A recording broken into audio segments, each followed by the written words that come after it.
Good evening and welcome to Tucker Carlson Tonight. Here's a funny thing that we noticed the other day. People debate all the time about mass immigration. What you never hear anybody do is make the economic case for mass immigration. And here's why. Our country's economy is becoming more automated and tech-centered by the day. It's obvious that we need more scientists and skilled engineers, but that's not what we're getting. Instead, we're getting waves of people with high school educations or less. Nice people, no one doubts that, but as an economic matter, this is insane. It's indefensible, so nobody even tries to defend it. Instead, our leaders demand that you shut up and accept this. We have a moral obligation to admit the world's poor, they tell us, even if it makes our own country poorer and dirtier and more divided.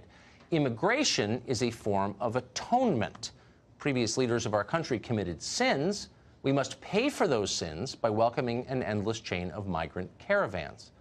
That's the argument they make. If it sounds like something that some dopey sociology professor at Long Beach State thought up half drunk in the 70s, you're right. That's pretty much exactly what it is. And yet somehow the immigration as atonement idea has become the official position of virtually every guilty liberal in the United States. Our tech overlords, the ones always lecturing you, corporate America, Nancy Pelosi, and Paul Ryan. They all believe this. And anyone who disagrees with them is denounced as a bigot and fired. What's so amusing, though, is that nobody ever bothered to explain any of these rules to the people of Tijuana. Tijuana is in Mexico, which means they're Mexican citizens. And by academic definitions popular in this country, they must be oppressed. Nobody in the American left ever imagined that the people of Tijuana would display the classic symptoms of white privilege. And yet, when a caravan of Honduran immigrants showed up in their city uninvited, that's exactly what they did. You know of incidences here in Tijuana and in other cities that some of these people that are coming into with these caravans are committing crimes. This is not about racism. We don't dislike a certain group of people because they're from a country, one country or another. We are here because our government has not taken control of these, what we call invasion. Your country have to be beware of these people because they are people, they are bad people. Well, it sounds like a Trump rally. When did Mexican citizens start talking like this? It's confusing, and of course, it's also deeply hilarious and pretty satisfying to watch. What's more predictable is how leaders of the caravan are starting to talk. Suddenly, they sound like community college professors from Long Beach, entitled, cut off from reality, and highly aggressive. Yesterday, a group of leaders of the caravan marched into the U.S. consulate in Mexico and demanded $50,000 in exchange for returning to their own countries. Huddled masses yearning to breathe free? Nope. Cynical shakedown artists who've been watching too much CNN.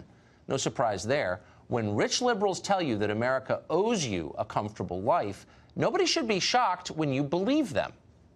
Well, Genaro Lopez is a municipal official from Tijuana, an elected official. He's not a bigot. He's not suffering from white privilege or toxic masculinity. He's just a citizen who's upset about what is happening to the city he loves. He joins us from just across the border in Tijuana. Mr. Lopez, thank you for joining us. We in the United States were told that the migrant caravan would make our country better, would improve America. Has the migrant caravan made Tijuana better? What has been the effect of having the caravan in your city? Hi, Tucker. Good afternoon from Tijuana. Things aren't getting better. They're probably getting worse.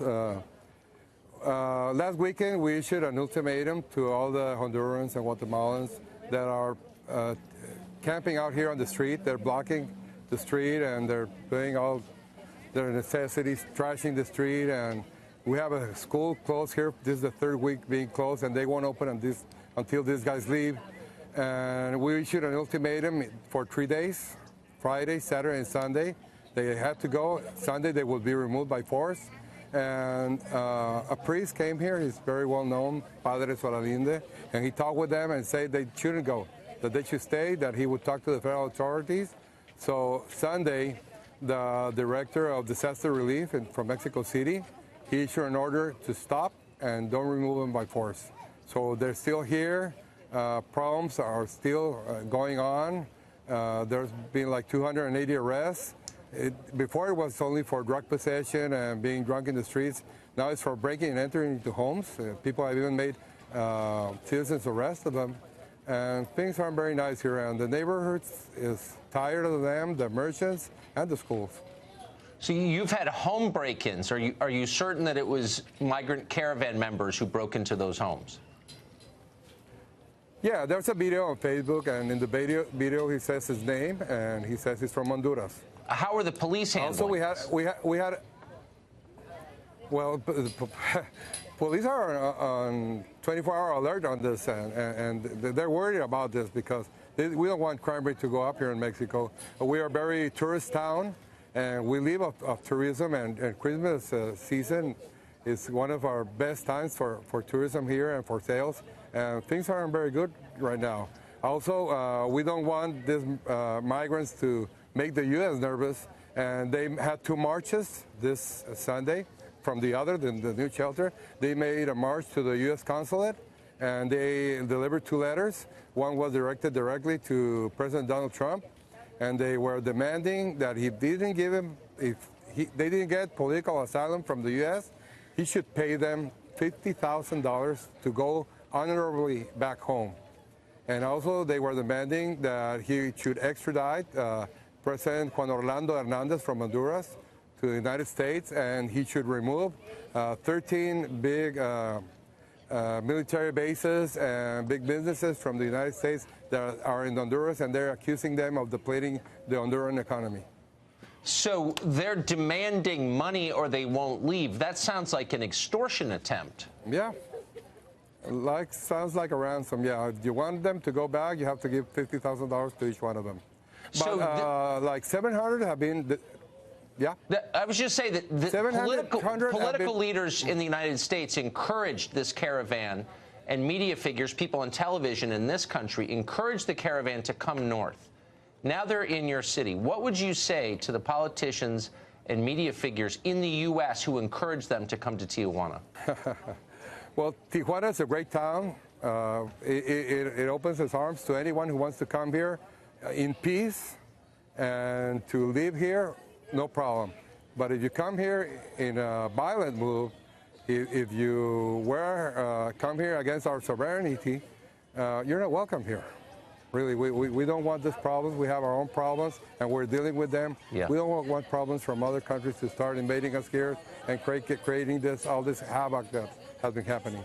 Yeah, closed schools, people living in the street, home invasions. I can see why. Our heart goes out to you, Mr. Lopez. Thank you very much for that update tonight. Okay, thank you. Immigration used to be considered a matter of policy, and people debated it on those terms. Now, increasingly, the question is framed in theological terms. One of America's great moral leaders, Nancy Pelosi, does that. Here's an example. Most of us, speaking for myself, consider the wall immoral, ineffective. He also promised Mexico would pay for it. So even if they did, it's immoral still.